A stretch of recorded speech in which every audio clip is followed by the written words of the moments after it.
सुप्रभात। बाबा कहते हैं, मेरे प्यारे बच्चे, मैं जानता हूँ तुम पूरे परिवार को एक देखना चाहते हो, सबके चेहरे पे मुस्कुराहट और घर में शांति का माहौल देखना चाहते हो, लेकिन वो अभी हो नहीं पा रहा है। छोटी छोटी बातों को लेकर के उलझन, परेशानियाँ, चिड़चिड़ापन सब में एक दूसरे में लगा रहता है और इससे तुम बेचैन हो जाते हो, परेशान हो जाते हो। मेरे पास आकर बैठते हो, कहते हो ना कि बाबा सब सही कर दो, ये सब क्यों होता है। आपकी इतनी पूजा होती है घर में, फिर भी इतनी परेशानियाँ और इतना माहौल ख़राब क्यों हो जाता है। सबके मन इतने परेशान क्यों हैं, क्यों इतना चिड़चिड़ापन है सब में। बच्चे, निराश मत हो, परेशान मत हो। ये सबके अलग अलग विचार हैं, जो विचार मिल नहीं पा रहे हैं, और समय आने पर सब मिल जाएंगे, सब सही हो जाएगा। लेकिन जो मन में भड़ास होती है, जो मन के विचार होते हैं, एक दूसरे कहना भी ज़रूरी होता है। और तुम बीच में ये मत सोचो कि पिस रहे हो, ऐसा नहीं, क्योंकि तुम सच्चाई के साथ खड़े रहते हो और मैं तुम्हें वहाँ पर खड़ा रखता हूँ। क्योंकि अगर तुम वहाँ पर नहीं होगे ना, तो शायद बहुत बातें बिगड़ सकती हैं। इसलिए मैं तुम्हें वहाँ पर खड़ा करता हूँ, क्योंकि सच्चाई तुम में है। और सब तुम देख करके निराश भी हो जाते हो। निराश मत हुआ करो, तुम्हें सब कुछ संभालना है और सब सही कर पाओगे, तुम्हें सही करना है, समझ रहे हो ना।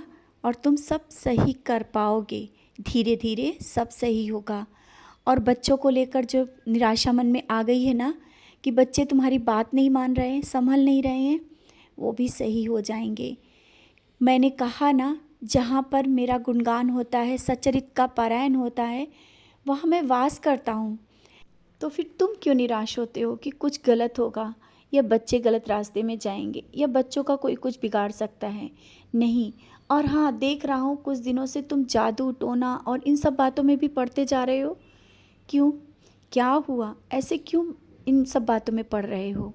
बच्चे, ऊदी है ना तुम्हारे पास, फिर ऊदी माथे पर जब लगाते हो तो जादू टोने का कोई असर ही नहीं होता है।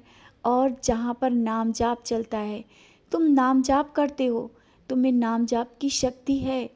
नाम जाप से वो ऊर्जा तुम्हें प्रभावित है कि जादू टोने जैसी कोई भी शक्ति तुम्हारे पास आ ही नहीं सकती। और अगर आई भी है तो उससे वापस जाना ही होगा। कोई कुछ नहीं बिगाड़ सकता है तुम्हारा, तुम निश्चिंत रहो। जो लोग गलत सोच रहे हैं ना, उनका ही गलत होगा, क्योंकि गलत सोचने वाले का ही गलत होता है। तुम बस निश्चल भाव से, साफ भाव से मेरे चरणों में बैठो, और जानते भी हो कि किसने क्या गलत किया है। ये तुम्हारे जो मन में विचार आता है ना, हाँ जानता हूँ, जो तुम सोच रहे हो ना, ये तुम्हारे सोचने पे मजबूर कर देती हैं कुछ बातें। तो तुम निश्चिंत रहो, जिसने जैसा किया है वैसा फल पाएगा, उससे वैसा ही मिलेगा। और हाँ, बार बार तुम्हें अपनी सच्चाई को साबित करने की कोई ज़रूरत नहीं कि तुम सबके साथ चीखो, चिल्लाओ और अपनी सच्चाई को साबित करो। सच्चाई है, शांत होकर चुप बैठो, क्योंकि सच्चाई हमेशा सामने आएगी। समझ रहे हो ना मैं क्या तुम्हें समझाना चाहता हूँ। सच हमेशा चुप रहता है, लेकिन सामने आता ज़रूर है। झूठ चिल्लाता है, चीखता है, क्योंकि झूठ होता है। तो जो वो चीख रहे हैं, चिल्ला रहे हैं ना, अपने झूठ को साबित कर रहे हैं। चीखने चिल्लाने दो, तुम शांत भाव से बैठो।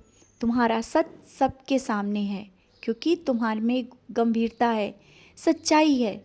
और निराश मत रहा करो, खुश रहा करो। छोटी छोटी खुशियों में खुश होना सीखो, क्योंकि परिवार में जहाँ खुशी होती है, वहाँ पर भगवान का वास होता है। ये तुम जानते हो ना। तो तुम्हारे घर में हंसी खुशी का माहौल है, यही सबसे अच्छा है।